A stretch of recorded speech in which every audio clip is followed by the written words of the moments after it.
Angry episode today, folks. Nah, ain't no animosity here, buddy.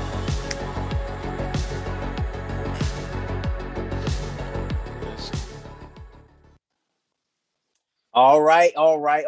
Let's go. This is Blood. Sorry, no longer. We're no longer Blood is sicker than ballers. This is Brothers Ballin podcast. Okay. Once again, Brothers Ballin podcast. We are your two hosts. One host, Jonathan Exum. I am Robbins Exum, and we are Brothers Ballin podcast. We talk That's about right. sports. We talk about sports. Okay. We talk about the actual issues that fans talk about. We're all fans here. We talk about a lot of different issues pertaining to sports. And today we have a pretty interesting topic. We're talking about vaccines. It's the sign of the times. COVID vaccines are really shaping the way we enjoy sporting events, shaping the way we experience sporting events, and of course, shaping the way that players interact and, get to play the sports that they love. So first, we want to introduce ourselves. As we said before, my name is Robbins, and my brother, also host of the show, John Exum. John, say what is up to the people. People are mad. That's all I'm gonna say. What's up? Okay, so something's bothering John. We'll find out what that is soon enough. But we're talking about vaccines, right? And when we're talking about vaccines, we're talking about the COVID-19 mandates that are affecting the NBA. If you haven't been aware, if you haven't found out, been informed, the mandates, specifically in San Francisco and New York, state that players have to be vaccinated if they're going to play games in those home stadiums. Okay. New York, to our understanding, if you are the home team, if you play for the Nets or the Knicks, you've got to be vaccinated in order to play. Right. For the Golden State Warriors, which are the only team affected by the San Francisco mandate, you've got to be vaccinated. I believe it also applies to visiting players as well, whereas the New York mandate, I don't think applies to the visiting players. In order for them to be fully vaccinated, they just have to show that they have had taken a test in the last 24 to 48 hours. So we're talking about the mandate, and there's two players in particular that we're talking about in terms of the mandate and how it's affecting teams. One is Andrew Wiggins of the Golden State Warriors, and two, Kyrie Irving of the Brooklyn Nets, one of the title favorites to win it all this year. So it's not official. I think Wiggins has already said he's not vaccinated. Kyrie is likely unvaccinated as well, and is pretty much trying to. He hasn't said anything, but I'm pretty sure he hasn't. Yeah, he's holding mum, not saying anything, respect his privacy. But we want to start with a comment by one of the NBA greats, Kareem Abdul-Jabbar, who stated that the players who are not vaccinated or choosing not to get vaccinated are, quote, bad teammates. So we're going to start off with that. John, what are your thoughts on Kareem Abdul-Jabbar's comments that basically guys who choose not to get vaccinated are bad teammates? Specifically, we're talking mainly about Kyrie and Wiggins because those can actually affect their availability throughout the NBA season. So go ahead and share on that comment from the great Kareem Abdul-Jabbar, and then, of course, your view on those two situations with Kyrie and Wiggins. Okay, so listen, I love Kareem Abdul-Jabbar. I think he's one of the greatest basketball players of all time that have ever played the game. I think his comments were inappropriate because, again, someone's right to take a and let me start first by saying I'm not for or against vaccines. Okay, like I'm not against people getting vaccines, and all that. Mm-hmm. But the thing is, to say that someone's a bad teammate because they choose to not get a vaccine and say that they're bad teammates, to me is wrong. Because again, we live in a free country. You have a right to take something and a right not to take something. Just because people who are not quote unquote scientists are telling you that everybody should take this, blah blah blah, and pushing their narrative, and you say, you know what, look, I have some reservations about this. I don't want to take this, and to now be labeled a bad teammate because you don't want to take something, I just think is wrong. And I want everyone who's listening in to understand one thing, okay? The people making decisions as to mandating, or what I call it's not really mandating, it's forcing people to take this vaccine, are not medical professionals. They're not, okay? They're saying that they're using medical professionals' recommendations. But if you go and read for yourself on the CDC website what it says, research that has been from different cities and states that have come into that by law CDC has to show.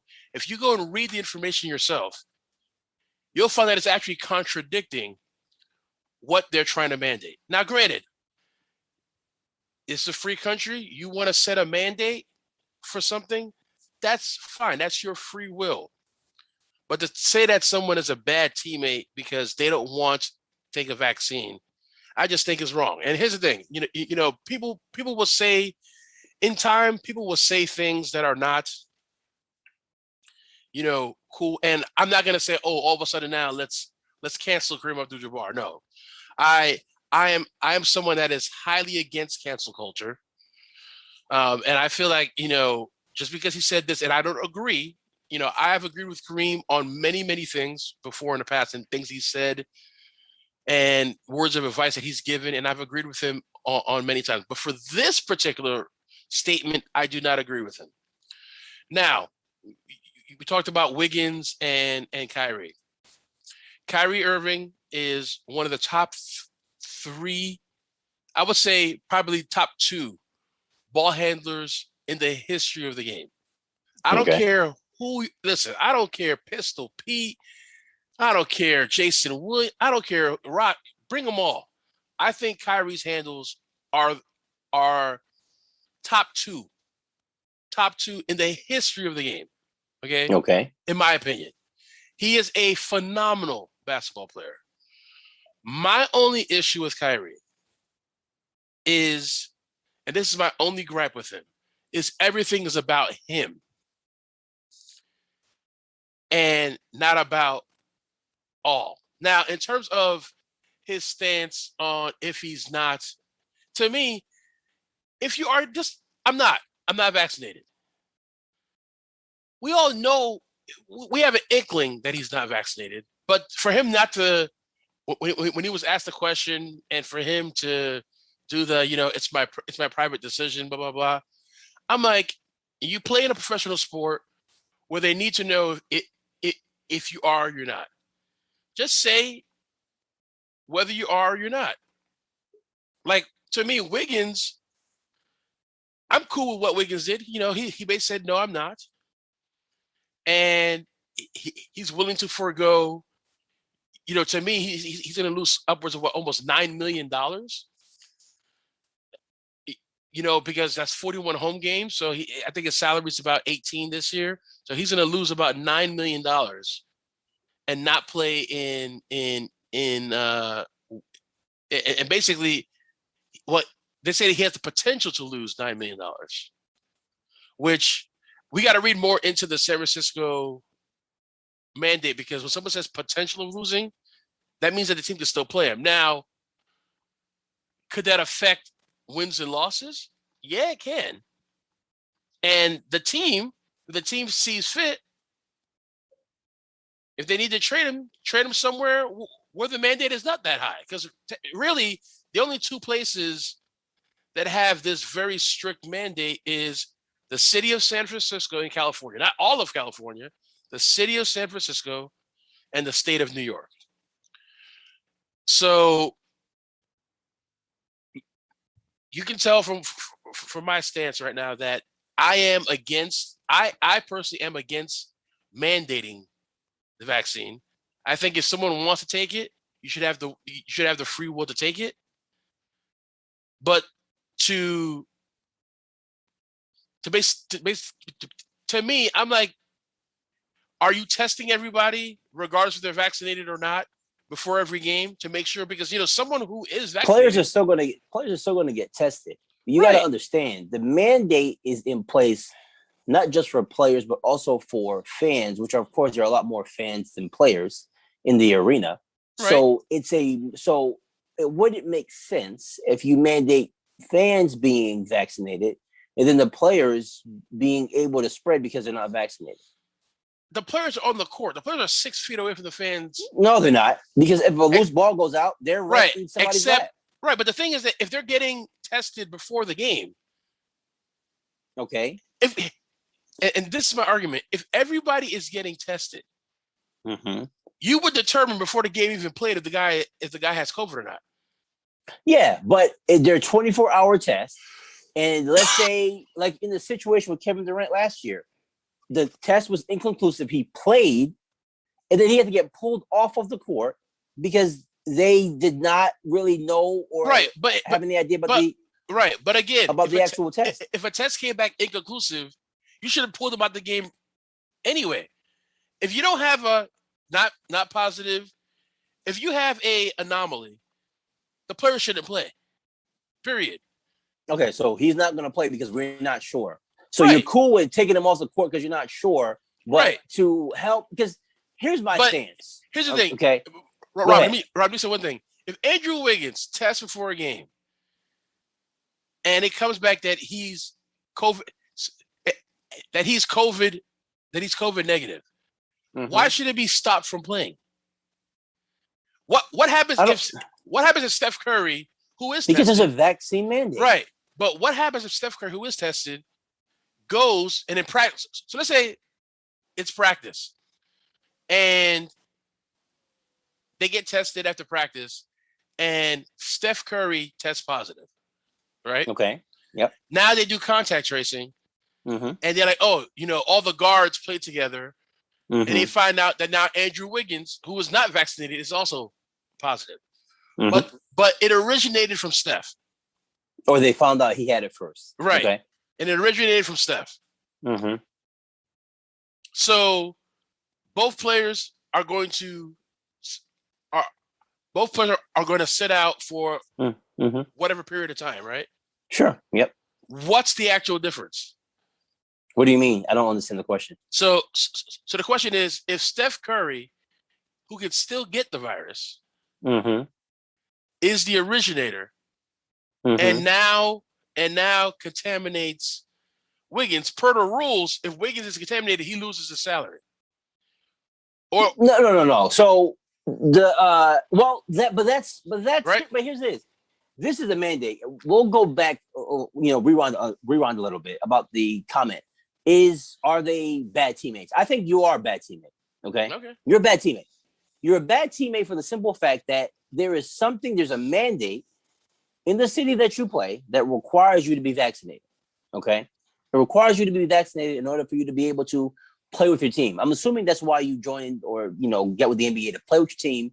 Of course, you earn a lot of money and to play the game that you are really good at. Okay. So that is who you are as a teammate. So as a teammate, it's been said before, your greatest ability is your availability. Okay. That you're available for your team when your team needs you. That you are there for your boys when it's time to play.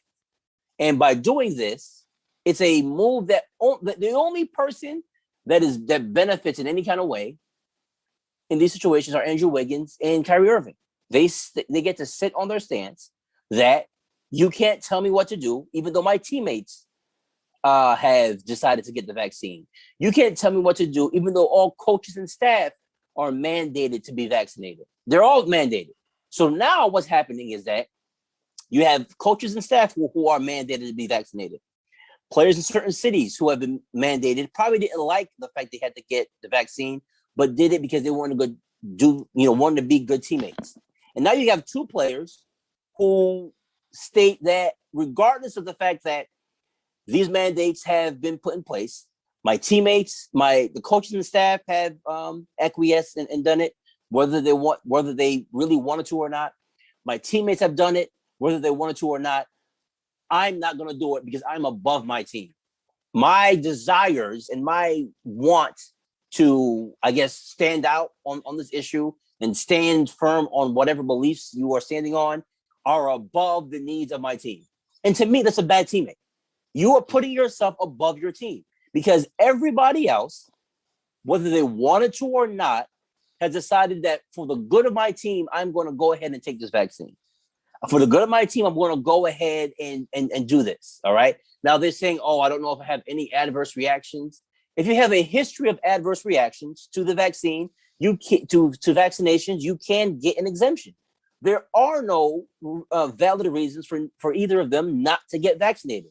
So this is now. How do we know? Huh? Because they have their full medical history. And if they had issues with vaccinations before, they would have gotten an exemption. It's in the mandate. Right. It's in the mandate. How do we really know? What do you mean? How do you really know? How do you know? How do you know? How do we know that any of these players who got vaccinated, who may have been in the past mistreated for an underlying condition? How do we know if let's just say one of them ends up dead or ends up having a heart issue? 95% of the league, 95% of the league has been vaccinated. Right. I haven't heard of a single death from vaccination yet. But not yet. They just got vaccinated. A lot of them just recently got vaccinated within the last 2-3 months. Okay, and we don't know. What does that mean? We don't know. So we don't know. So fine. So we don't know. So we're just gonna wait and not do it. Those are the only two guys which are at risk. All of a sudden, listen, it doesn't make any sense. Right? Listen, it does not make any sense. At the end of the day, listen. I applaud these players. Good. Yes. For standing up. Why? Because the Knicks are 100. Because the Knicks are 100% vaccinated. Doesn't matter in terms of who's vaccinated or not. Because all the fans who are coming to the games are not all vaccinated. They have to show proof. In New York. No, in New York, they have to show proof. They've taken a test. You got to be either fully vaccinated or you have to show that you've taken a test within the last 24 hours. Right. And the NBA is testing players. No. Let me rephrase that. You got to be vaccinated to show up to indoor sporting event. You got to be vaccinated, okay? Because they can't impose the vaccination mandate on the players if it's not on the fans. You got to be vaccinated. I took a test. You got to be vaccinated. That's why the vaccination mandate is. That's why it's a question about vaccination. And yes, if you are a teammate and your everybody on your team has said, you know what, I don't want to do this. I don't like the fact that I'm being mandated. But I have an obligation to my team, okay? To my team. That's what. No. First and foremost, time out. Okay, go ahead. Sometimes it's above what you think. It's above what you stand. I'm doing this for someone else or for somebody else. That's what it means to be a team and a teammate. You do things sometimes for the good of the team, not just because I want to stand on this. And I don't want to do it. So should Andrew Wiggins and Kyrie Irving just say, you know what? Due to this, I don't believe in this. I'm going to retire from the NBA. Then do it. Let us know now. Do it. If you don't like a rule, you have two choices. You can either abide by it or leave the company. So leave the company. That's your choice. I respect that. You don't have to agree with it, but you can respect it as a man. There are rules in place. Like, I don't understand. There's rules everywhere. There's rules all over the place. Mandates here, requirements here. But because of vaccines, which in the greater good is to help us get out of a pandemic. Okay? Mm-hmm. Because yes, you can still get it if you are vaccinated, but it's going to be a less severe case. A lot of people who have gotten the vaccine have gotten COVID again, but it's been a less severe case. And the studies do show if you get it the second time, a lot of times the second time is worse than when you get it the first time. Okay. So my thing would be, it would behoove you to, one, protect your family. Okay, because if you're not vaccinated, you can pick up a strand and bring it home. Like that's also a risk as well. You can bring it home, bring it to family or friends who may not have the immunity or be in the physical shape that you are, and can potentially get seriously ill, from COVID.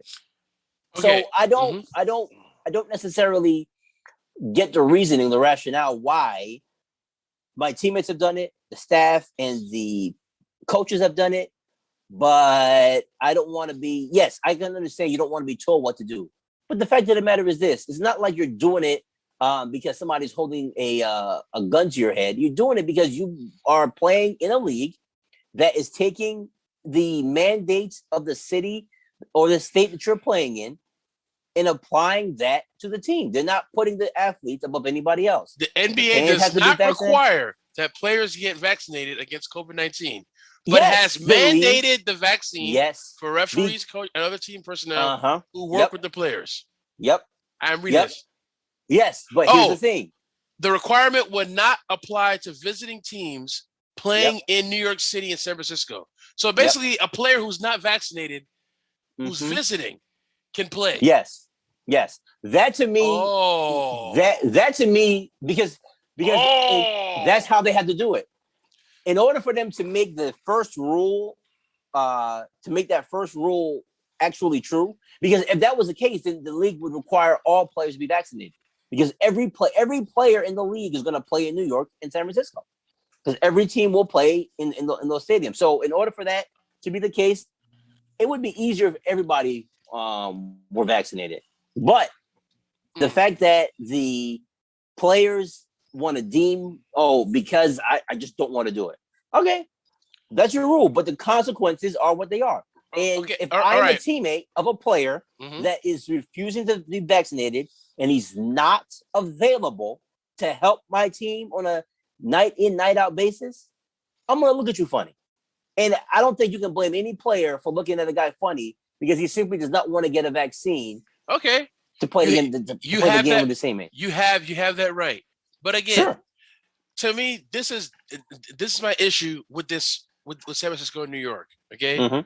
You're pushing this mandate. You fired all the doctors and nurses who weren't vaccinated. You fired them all. 83,000 physicians in New York lost their jobs on a already strapped healthcare system because you're already short-staffed to begin with, and you decided to let 83,000 doctors go and get National Guard people who are, according to the people who are medically qualified, right? So let's dig a little deeper into this, right? Just a smidge. This would be a easier argument if the vaccine prevented COVID and players like Kyrie and Andrew Wiggins were like, no, we're not taking it. There, I'm like, screw this. Take all their money. Take all their money. We're mandating something that does not prevent the illness. Okay? I want everyone to really think about that. You're mandating something that does not prevent you from getting the illness. If the argument was, if the vaccine prevented you from getting COVID, and we had a percentage of the population not taking the vaccine, that argument is 100% valid. No, you should be banned from restaurants. You should be banned from this. That argument would be valid.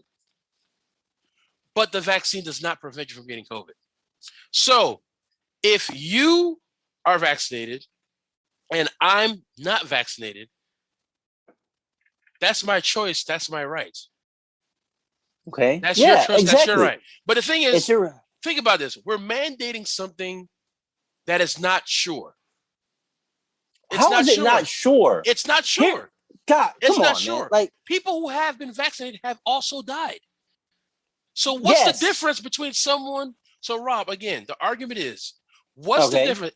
If people who've taken the vaccine have died, from getting COVID, what's the difference if someone who didn't get the vaccine died? What is the difference? Because you are more likely, and you are more likely to contract a worse case of COVID, If you are not vaccinated, then you are. And, Right. and you're more, But again, Rob, you are you more said the key word. transmittable. Rob, you said the key word. Okay, No. We're both transmittable, regardless of the fact. No, you're less transmittable if you have the vaccine. No. Here's the thing. You're less transmittable if you have the that's vaccine. not true. Rob, it's a virus. Because you're a doctor. Rob, no. This is scientific fact. If you have a virus, Rob, listen. No, you can't claim scientific fact. No, Rob, this is scientific fact. You have a virus in you, right? You sit in a room. You contaminate everyone else around you. You may still have lesser symptoms, but the transmission is still the same around the room. Yes, and why is the transmission and the virility and the intensity of the virus the same? Because you have so many people who are unvaccinated. Okay, Rob, you also have a group that have never had COVID before. Okay, cool. But if you have COVID before and you have been able to recover from it, you've developed antibodies against it. And they last how long? Okay.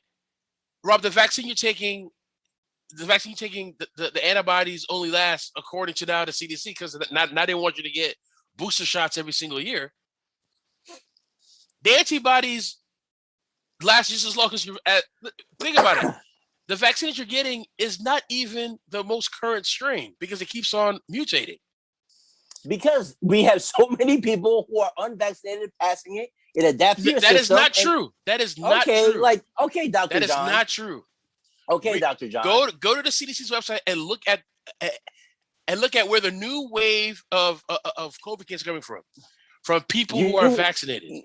You can get it while you're vaccinated, but here's the thing that people who are vaccinated are doing that's incorrect. If you're vaccinated, it's not smart to be out there without a mask. You're more likely to get infected. Whether or not you're vaccinated or you're unvaccinated, put a mask on. It doesn't matter. I don't understand. You see people all the time with no mask on. It doesn't make any sense, whether you're vaccinated or unvaccinated. What I'm saying is, as a teammate, as a player, there is a vaccine that helps you or makes it less likely that you are going to transmit or get a worse case of COVID-19. That's been proven. Okay, it's FDA approved. It's going to help in terms of you getting less. Pfizer's been FDA approved. The other ones,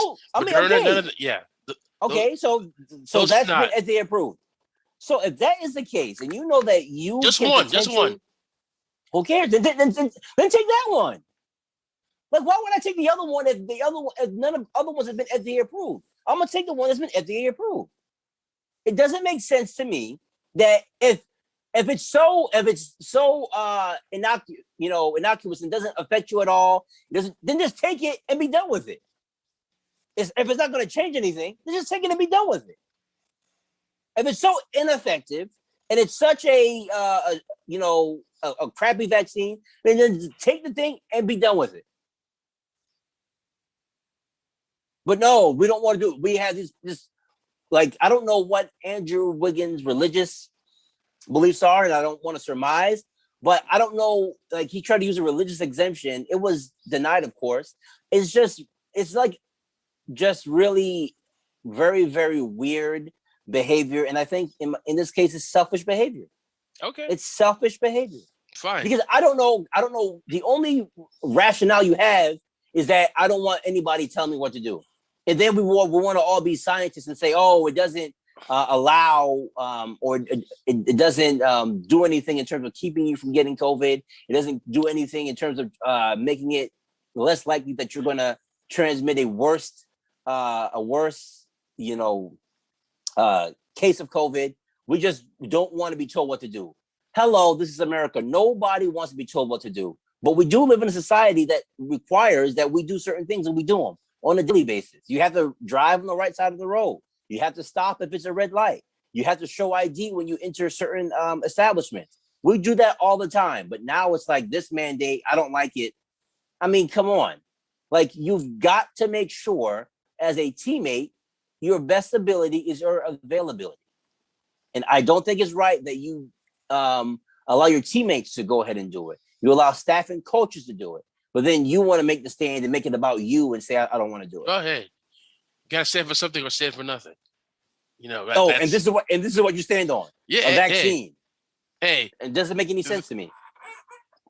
Listen, this would be a useless argument if the vaccine prevented COVID.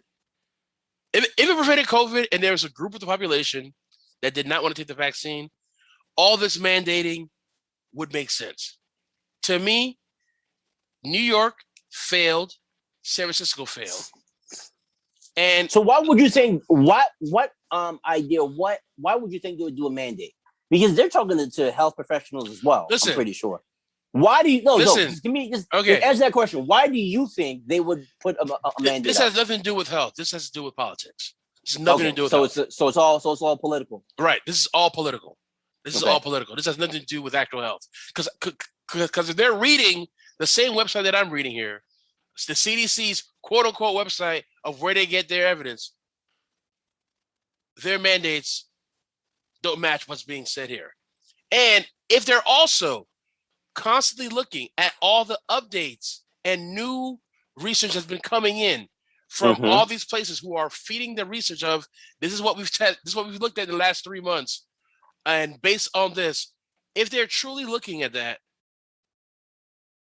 then these mandates will go away. But so I know we've kind of made this conversation more so about COVID than about the actual players. Here's what's going to happen. And this is what I see is going to happen. San Francisco and New York are going to take a financial hit. And in about... No, they won't. Yes, they will. Yes, they will. They won't. Yes, they will. Because already you've lost 83,000 doctors, and now you got National Guard, quote unquote, trying to fill in. I don't think you have 83,000 National Guardsmen to fill in. Plus, you're going to need more already. And so at the end of the day, listen, if these players are willing to lose money, that's on them. Yeah. If they're going to lose money. But it's also on their teams because that's a strain on your team as well. Okay. Well. Okay. If that's how you feel. Trade them. To who? Trade them. They don't have trade value if they don't. Kyrie Irving doesn't have trade value? Heck no. Kyrie Irving has trade value. No, he does not. I don't know if you've been watching or reading the news. Kyrie Irving does not have trade value. Okay. He does not have trade value. Trade him. To whom? You are not going to get anywhere near the return that you would need for Kyrie Irving. So would you rather have him retire? Would you rather have him retire? Yes. If I'm the Nets, I'd rather have him retire. And then with the mandates, and then after 3 months, when these states come back and say, you know what, we're going to make some changes to the mandates, and now players can play. Because to me, the argument that they're making, the argument that New York and San Francisco are making, in the NBA's case, is not because the NBA is testing people every day. They're testing people. Okay. So if the players are getting tested and they come back negative, I don't see the big deal. I don't see the big deal. I mean, all right. So I want to read something from your blessed CDC that you keep quoting. This is on the CDC website, cdc.gov. It says COVID-19 vaccines are effective at protecting you from COVID-19, especially severe illness and death. COVID-19 vaccines reduce the risk of people spreading the virus that causes COVID-19. CDC said it reduces the risk of people spreading the virus. It's right there on the website. So I know what I'm talking about when I say that. So if you know that you have a reduced risk or a reduced ability to spread, and you're in the company of other people who may also not be vaccinated because they're probably following your lead, that to me is selfish. Also on the same CDC, also on the CDC website, COVID-19 vaccines are effective at protecting you from getting sick based on what we know about COVID-19 Okay, vaccines. fine. So people who have been fully vaccinated. So let's operate on what we don't know. Fine, let's do that. No. What we do know, come on, man. No, what we know is COVID-19 vaccines do not prevent the virus. That's what we know. They don't prevent the virus. Also, what we Okay, also know we about know COVID-19 that, viruses. but they make you less likely to spread and less likely to spread a severe case, which in this, for what we know, is the best that we can do right now. Because we were so stupid in the beginning. We refused to wear masks before the actual vaccine came out. We were super spreading around the nation because we were irresponsible in the way we behaved with before the vaccines were available. Now, with that information, when you have new information, you act different. If new information comes out months from now, then you can make changes or adjustments to a mandate. But for right now, the way the mandate also is, on the CDC website, CDC study shows 74% of people infected in Massachusetts COVID outbreak were fully vaccinated. Oh, okay. oh. Now, what percentage of those people passed away, or had to be hospitalized? Rob, for the audience, I had COVID-19 and I survived. Yes, 99% of people have survived. Okay, all right, fine. So but at that 1%, is somebody related to you? That's problematic. Yeah, right. That 1%, that 1% is 3 million people. Yes. Yeah. Okay. So all right, 3 million people can die. No problem. So I'm not, because there's only 3 million. So I'm not going to do my job. Come on, man. Hey, I'm not getting vaccinated. Come on, man. Okay, that's your choice. That's right. You don't play in the NBA, and you're not going to attend it, and you're probably not going to be attending any NBA games. Oh no, I am. I went to soccer game. Okay. Atlanta. Hey, the state of Georgia doesn't have these problems. Mercedes-Benz. Well, we're not even going to bother with what the state of Georgia does. They do a lot of things weird. But and the numbers. Hey, Mercedes-Benz. Apparently the numbers are low. Apparently the numbers are low. Georgia don't know what they're doing anyway. But we're just going to move on. Georgia has been trending lower, and they're not getting vaccinated. They really haven't. They really haven't. Georgia watching the news. Georgia has. Listen, you can say what you want to say about the state of Georgia. The state of Georgia has said, F your mandates, F your rules. Okay, cool. No, the mandates are not federal mandates. Right. They're federal recommendations. So there's no mandates that they're saying. They're bad. Okay, because you can't say that. You're not a doctor. Hey. The CDC, regardless of what you're saying, all that you read from CDC, they recommend that you get the vaccine. Right. They recommend. Do they? Exactly. They don't mandate. They didn't say you have to. It doesn't matter. So at the CDC, Rob, the CDC also recommends the flu shot. Do you get the flu shot every year? Rob, do you get the flu shot every year? Stop moving the target every year? No. I'm not moving the target. Yes, you are moving the target. The CDC recommends. Stop moving the target. I want New York and I want California and I want San Francisco to also do flu mandates. Do flu vaccine mandates. People aren't dying from the flu. Rob, 68,000 people die from the flu every year in the United States. 68,000 from the flu, right? Yes, that died. How many people in a month die from COVID? So I guess the 68,000 people who died from the flu, their lives don't matter. No, that's not true. No, that's not true. That doesn't make any sense. You make John. Rob. That was a nonsensical. No, Rob. John, that was a nonsensical comment. Rob, that was a nonsensical comment. Rob, you're basing your stuff off the numbers. Nonsensical. You're basing your stuff on the numbers of. You know what? Listen. The flu. Listen, the flu is here. The flu is here. People die from the flu every year. Exactly. And who are the people that die from the flu? People with compromised immune systems and older people. It's a virus. The flu is a virus. Same thing as COVID. COVID is just an enhanced virus. It's an enhanced it's a more enhanced virus. It's a more enhanced virus. Hey, listen. Flu. I want San Francisco. I want officials from San Francisco and New York to also mandate the flu vaccine. No. Also, listen. Let's be consistent. Flu does not kill at the rate that COVID does. COVID obviously is a more deadly because you just said 68,000 a year. John, give me a ballpark. How many people have died from COVID just this year? Rob, John, you're not making sense. I am making sense. You're not. Rob, listen. The difference between the flu and COVID is the numbers. Watch what you say. You're not a medical. No, Rob. No, go ahead. Rob, I'm giving you data here. The difference from where? Please quote the sources, please. Rob, listen. The difference between the flu and COVID are the numbers of deaths. Okay. That's not true. They're two different. Rob, COVID has affected more people in a year than the flu has in a year. Mm-hmm. But the result has been the same. The percentage of death, right? So, Rob, here's the number. Every year, Rob, close to about 23 million people get the flu. Mm-hmm. Okay.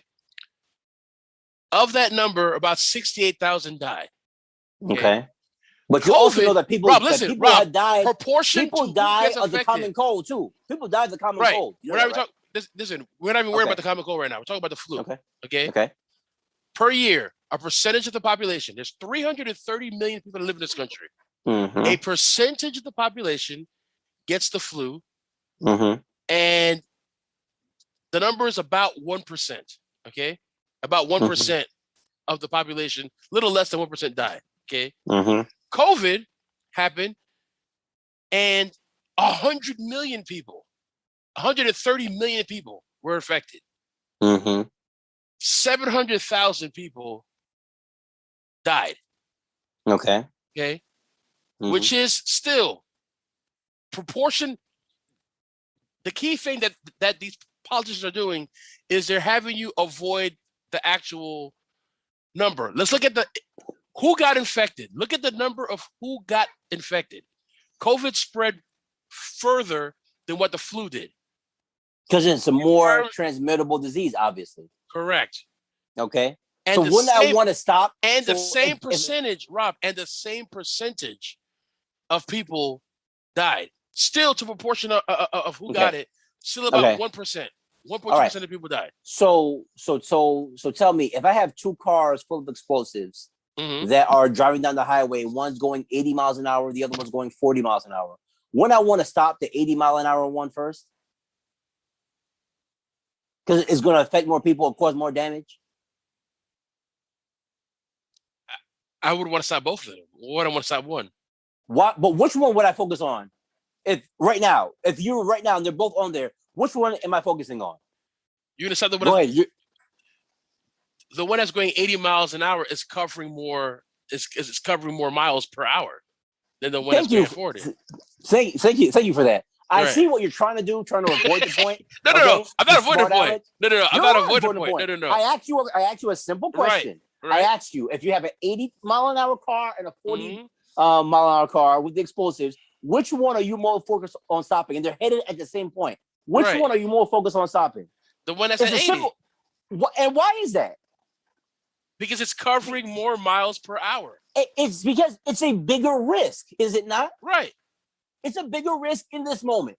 It's a bigger risk. Right. So in that moment, I want to do all I can to mitigate what's happening with the 80 mile an hour car as opposed to the 40 mile. Not to say it's not important, but the 80 mile an hour car is indeed a bigger risk at this moment. I think I think the people who are having the non-vaccine argument are like, this is like forever and a day that they're going to have these mandates. No, these are put in place for times. Okay, in this time when the season is starting, the mandate is in place. So be a good teammate, be a good citizen, and go ahead and take the vaccine to help your team in this moment. That's all we're asking. We're not asking you to go ahead and subscribe to be a contributor to Pfizer. Or anything.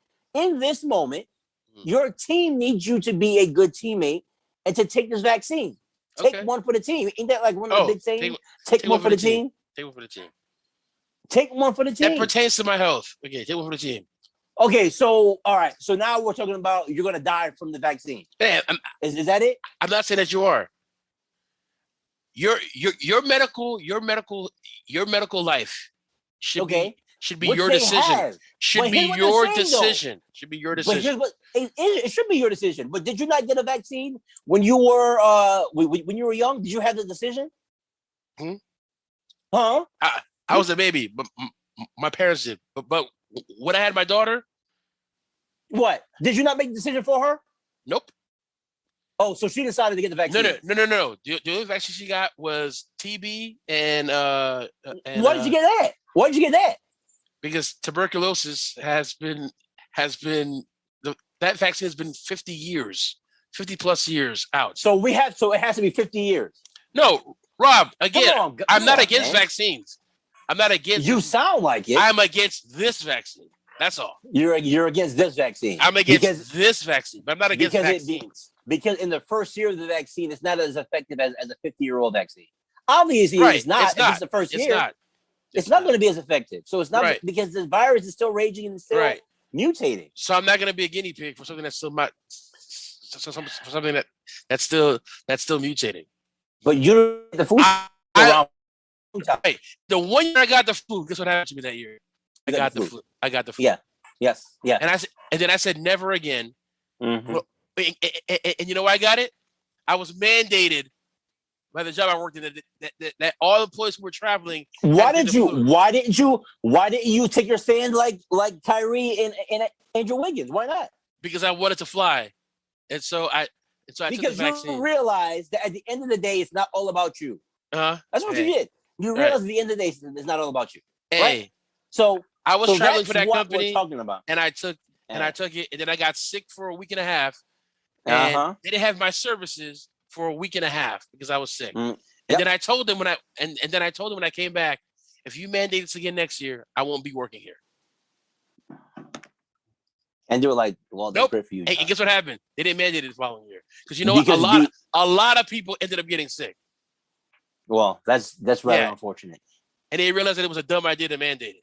And then after you died, where were the No, I didn't die. Your oh yeah, of course you didn't die. Right. But I was so now sick for a week and a half. All of a sudden, but I was severely sick will die for a year and a half, not being able to. You were not sick for a year and a half. No, for a week and a half. Yeah, for a week and a half. I was sick for a week and a half. Okay. So because you had one, because you got sick over people saying, "Oh." So you're saying that had you not been vaccinated, you would not have gotten sick. I probably would not. I would not have gotten sick. I haven't had the flu. I haven't had the flu in 20 plus years. I've had the flu, and I didn't get diagnosed, but I'm pretty sure I had the flu one time. Okay. I haven't had the flu in 20 plus years. Okay. So you're saying that because you got that one vaccine, time, right?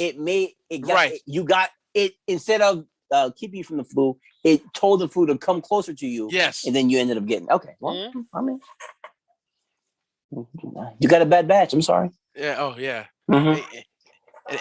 And it came from Pfizer. Wonderful. Oh, please. You don't even remember what company it came from. No, Rob. Rob, I have the receipt. People do not. Rob, I have the Don't receipt. believe him. People, I know my brother. Receipt. Do not believe him. He does not have a receipt. Who gives you a receipt for the vaccine? Rob, where'd you get the vaccine? Rob, I am a Piedmont patient, and if you go to your website, if you go to your Piedmont portal, when did you get this? When did you get this? How long ago did you get the vaccine? For the flu vaccine. It's about 6 years. 6 years ago. 6 years ago, and you remember that it was from Pfizer. Rob, I do because I have access to my records. I have access to my medical records. People don't believe him unless you pull your record up and show us the line. Oh Lord! I have been a Piedmont patient. You for are the last king 7 years. of the hyperbole, hyperbolic king. No, you love to exaggerate. All right, so it was Pfizer. Enough about the vaccine. We talked enough about the vaccine. Okay, so to end today's show, we're going to talk a little bit about football. Okay, and the atrocity that is the New York state of football. Okay, now granted, the New York Giants and New York Jets don't actually play in New York. If you know that they actually do play in New Jersey. The only team that actually plays in New York is a pretty good team. That's the Buffalo Bills. But the New York Giants and New York Jets are pretty pathetic. Okay. Now, if you've been listening to the show for any period of time, you know that I am a New York Giants fan. Okay. And my team has been absolutely putrid over the last about 5 to 6 years. The 2016 playoff team doesn't even register with me because they were one and done in the playoff. And that's not really the team anyway. But this year, they're already combined 0-6. The Jets, in all likelihood, are going to probably win 2 or 3 games this year. The Giants are 0-3. They're playing one of the tougher schedules in the NFL. But even with that being said, they are not a good football team, and it's extremely frustrating. I know for me as a fan, and I think for the NFL too, because the NFL is a better league when your model franchises or your big time franchises, most of the Giants, Jets, have been pretty bad for a while. When those franchises are doing well. So, as a sports fan, what do you think is the biggest issue with New York football?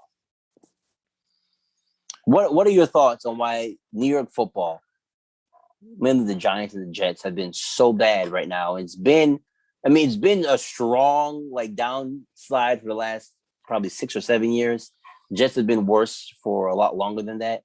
What are your thoughts on the state of New York football?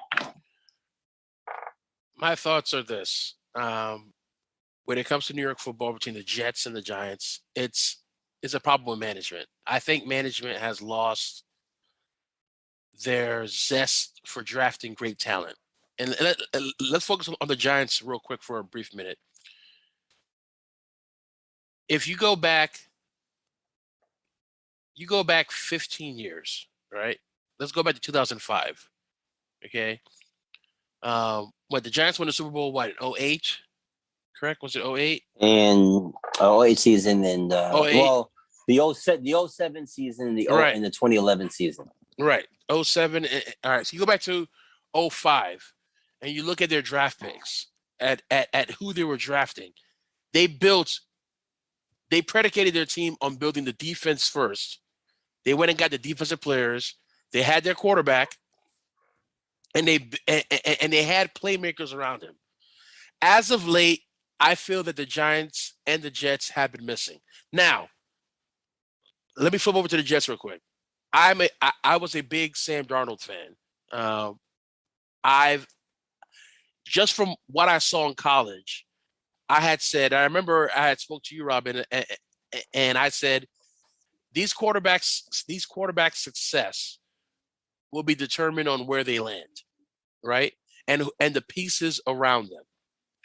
And I felt that the Jets did a good draft. That was a good draft pick. They drafted Sam Darnold. But what has always been the formula of building great teams? You draft his anchor offensive lineman. When you draft your quarterback, you should draft his anchor offensive lineman. The Jets didn't do that. Not only that, being that you're a bad team, you get to pick high in the draft. So your people who are doing the scouting, the people who are evaluating talent, either they're providing the wrong information to the general manager, or the general manager has poor people in place evaluating talent. Because in the Jets case, they drafted, in my opinion, the right guy. But again, we all know this. Just because you draft, the difference between in the NBA that works, you can draft that one guy, and if you have decent 4 players on the floor with him, you can go places. But that one guy is part of 22 pieces.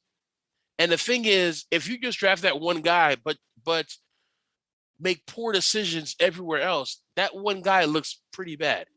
And we're seeing it already with Sam Darnold, literally going to Carolina. And I'm not saying Carolina's going to end up being a playoff team, but Carolina's offensive line is really not that great when you really look at it. They're really not that great. But he's having better success. Like DJ Moore is like, where was this guy 2 years ago? Like DJ Moore, if you picked him up on your fantasy team, this guy is racking up fantasy points. And all they did was change. Really, they changed the quarterback. Their defense was always coming. They drafted good pieces, and now the pieces are starting to gel. But I think the issue, going back to the Giants and Jets, is management's evaluation of talent has been slipping. And I believe the owners of those teams need to make some decisions and draft. Now, one thing I will say, in terms of the coaches that both teams have are good coaches. But again, I don't care how good of a coach you are. If you don't have good talent around your star players, it looks bad. Now, Giants quarterback situation. I believe, here's the thing, Daniel Jones has not been that bad this season. He hasn't been that bad. But the thing is, because of and this is a tough thing to do for me on a player because of the market he plays for. The Giants, regardless of what you say or anything, the Giants are a premier market. Okay. Of course. And Daniel Jones is not that premier quarterback to play in a premier market like that. And it's unfortunate. Like, to me, premier market teams need to have premier market quarterbacks. So upper echelon quarterbacks. So in the Giants case, unfortunately, here's the thing. I don't believe Daniel Jones. The one thing, especially when you play for a premier market team, is your quarterback leader, he has to have a little bit of an ego. And what we've noticed with Daniel Jones is he doesn't have an ego. And the thing is, we don't know that yet. I mean, he's only in his third year. Rob, but looking at him, does he look like someone who? But guy, you can't tell a guy who has teams an ego based off who his teammates are like rallying behind him. Like, well, that's leadership more so than ego. Yeah. Like, to me, as quiet as Eli Manning always was, I believe he had a strong ego. I think he had a. I would disagree. I don't think Eli Manning had much of an ego. He was always because he's a Manning. Guy. Because he's a Manning. No, Eli could have, cried about. Listen, this guy won 2 Super Bowls. We talked about last week how Aaron Rodgers, or last week about how Aaron Rodgers has been pissing on the franchise. He's only delivered 1 Super Bowl. Okay, Eli Manning delivered 2, and he was not. Could have delivered 3. He had been more vocal, right? Yeah. Listen, yeah, I wholeheartedly believe that 08 team was the best, I think, squad that they had in terms of like top to bottom talent, and they could have most certainly won 3. But Eli Manning wasn't one to force manager's hand or cry about his lack of influence in managerial decisions. That wasn't his MO. He was a team first guy. And I think if you have a team first guy in a market like New York, the fans will gravitate to you. It's not necessarily about whether them having a star, high profile quarterback. Eli Manning was not high profile until he started winning with the New York Giants. Okay, I would say with the Giants, the problem is that they need to move outside the building in terms of the influence on its organization. I was never a fan of them hiring Dave Gettleman. He was a former employee of the Giants, and they need to gravitate away from that mode of thinking. It's right now, it looks very archaic because you're drafting guys and they're not producing because whatever tactics you're using, whatever formula you're using to draft and to scout these guys, it's not working. Their front office needs to change in terms of getting more aggressive. I'm not saying, you stick to analytics. No. That's not what there's a line that you have to, play with in terms of analytics and the eyeball test. I think so. Robert, I do want to add one thing. I think analytics has there's positives about it, but I think analytics has also damaged a lot of teams because there are a lot of teams that focus so much on the analytics and not focus on what do your eyes tell you? What do you see on the field? What do your eyes tell you about players? What that is, right? It would have told me that there are certain players that were drafted that simply weren't good enough, and that is because the front office needs to get more progressive in terms of the way they approach the game. I think that is the issue, and it's more magnified because you're in such a big market. You look at teams like Detroit. Detroit's been trashed for the longest time. Right. Nobody's really saying anything because it's not a big market. But when you're in a big market like New York, it does. When you are a failure, it's a bigger failure than if you're anywhere else, due to the fact that there's so much attention on you. And you can see if you have big personalities, sometimes that doesn't work. Look at Odell Beckham. He did a lot of, it was a lot of promotion, a lot of histrionics, but there was not a lot of winning. Like, you need teams and players that are going to win and be about winning. I like Joe Judge. I like what he's done so far. But at the end of the day, he has to win. Liking you is not enough. Right. He's got to win football games for his, right. But the thing is, in order for that team to be a good coach, effective. I feel bad for Joe Judge because I feel in terms of coaching, he has what it takes. But again, if the jigsaw puzzle is pieces of different jigsaw puzzles, it's not going to work. I can't make a puzzle out of puzzle pieces from different puzzles. It's just not going to work. And the thing is, I look at Evan Ingram. If that guy can stay healthy, he's a top 10 tight end.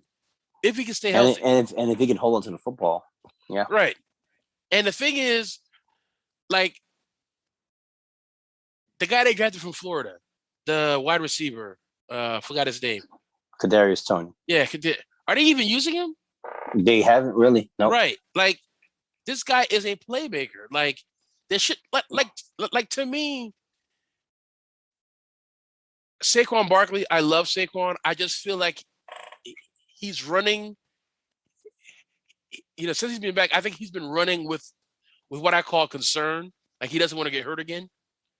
Mm-hmm. He's not running like Saquon the first 2 years where he was just he's not the dashing same and cutting guy. and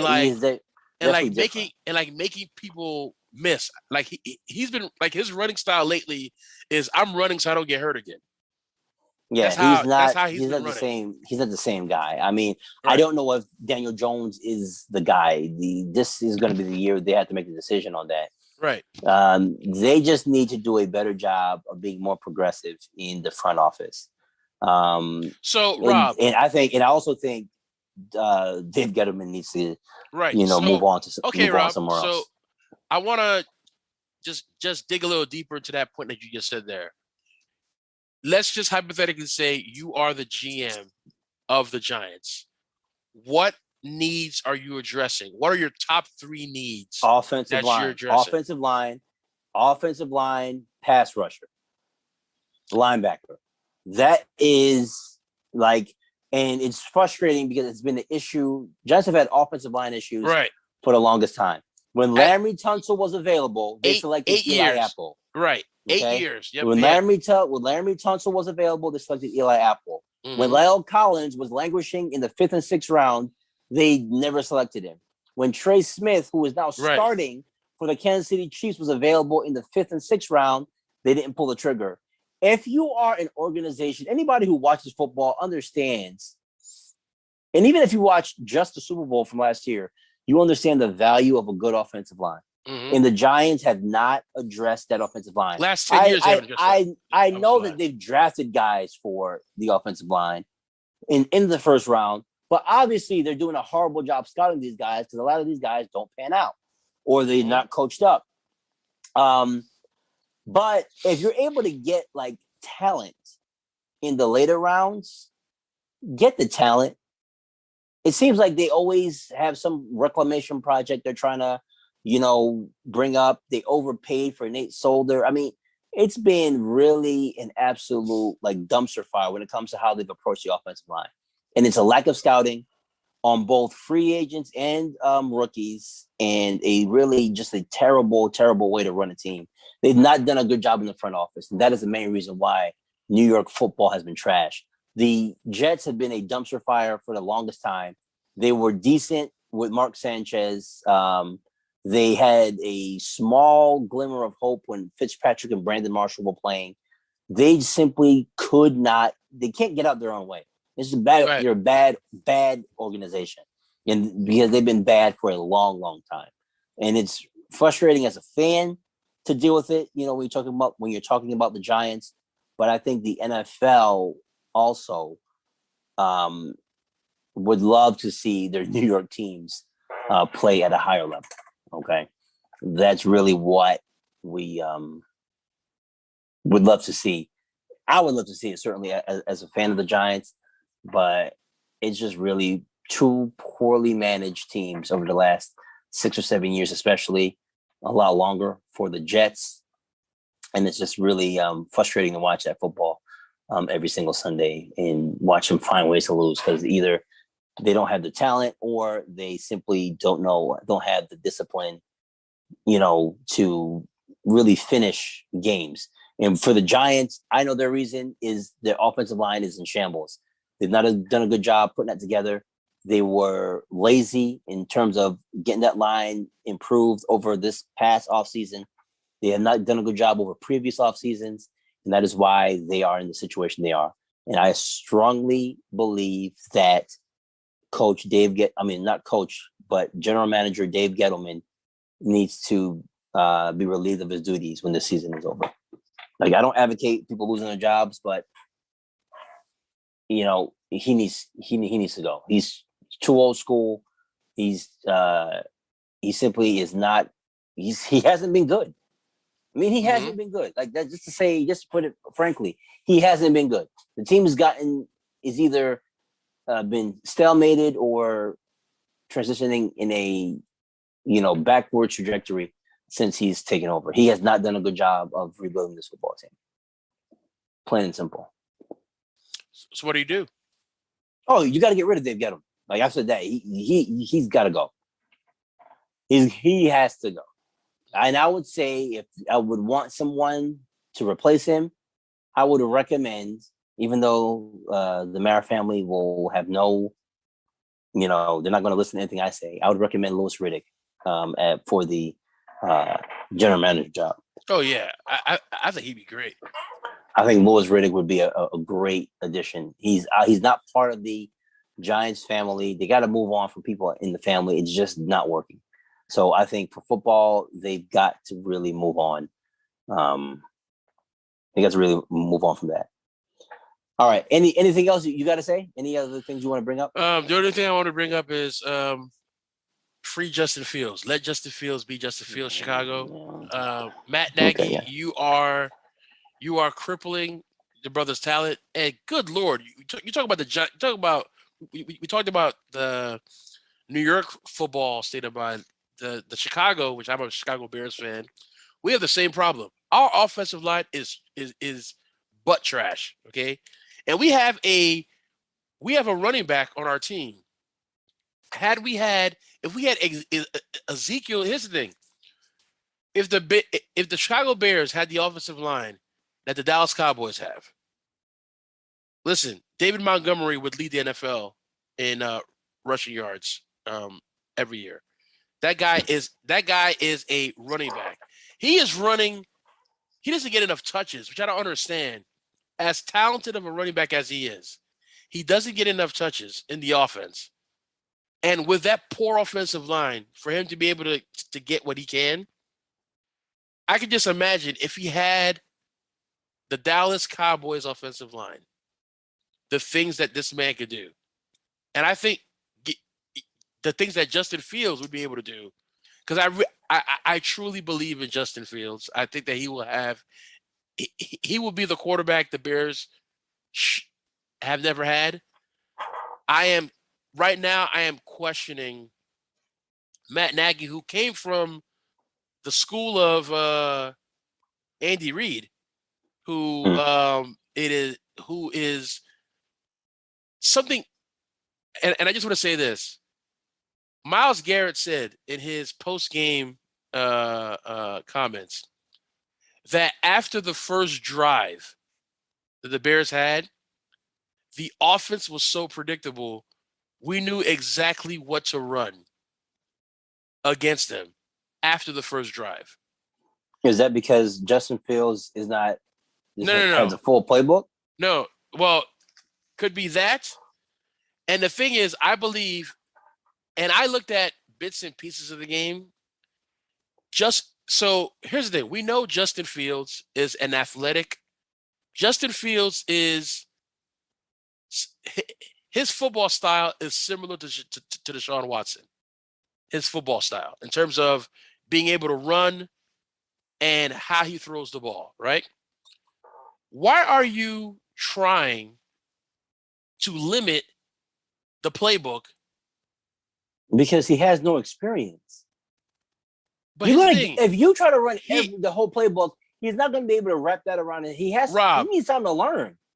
He's got to learn. Like, Rob, you had the preseason. You got first team reps with the team.